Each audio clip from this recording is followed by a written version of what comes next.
America India இடையிலான வர்த்தக தடைகளை நிவர்த்தி செய்வதற்கான பேச்சுவார்த்தைகளை இரு நாடுகளும் மீண்டும் தொடங்குவதாக அதிபர் டொனால்ட் ட்ரம்ப் மகிழ்ச்சியுடன் அறிவித்துள்ளார். வரும் வாரங்களில் தனது நெருங்கிய நண்பர் பிரதமர் நரேந்திர மோடியுடன் பேச ஆவலுடன் காத்திருப்பதாகவும் ட்ரூத் சோஷியல் சமூக ஊடகத்தில் ட்ரம்ப் குறிப்பிட்டார். இரு பெரிய நாடுகளுக்கும் வெற்றிகரமான முடிவுக்கு வருவதில் எந்த சிரமமும் இருக்காது என தான் உறுதியாக நம்புவதாகவும் அவர் கூறிக்கொண்டார். இந்திய பொருட்களுக்கு அமெரிக்கா 50 விழுக்காடு வரி விதித்த சில வாரங்களுக்கு பிறகு இந்த அறிவிப்பு வந்துள்ளது.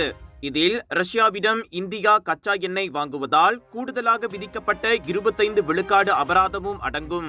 இந்த வார தொடக்கத்தில் வெள்ளை மாளிகையில் ஒரு அறிவிப்பை வெளியிட்ட அதிபர் ட்ரம்ப் இந்தியா அமெரிக்க உறவுகளை மிகவும் சிறப்பு வாய்ந்த உறவு என வருணித்தார். அதோடு மோடியின் சில நடவடிக்கைகள் பிடிக்கவில்லை என்றாலும் தாங்கள் இருவரும் எப்போதும் நண்பர்களாக இருப்போம், கவலைப்பட ஒன்றும் இல்லை என்றும் கூறியிருந்தார்.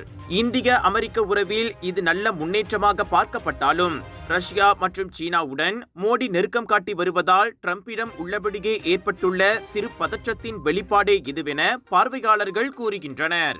இதே ஒரு வாரத்திற்கு முன்புதான் இருண்ட சீனாவிடம் ரஷ்யாவையும் இந்தியாவையும் இழந்துவிட்டோம் என ட்ரம்ப் புலம்பியிருந்தார்.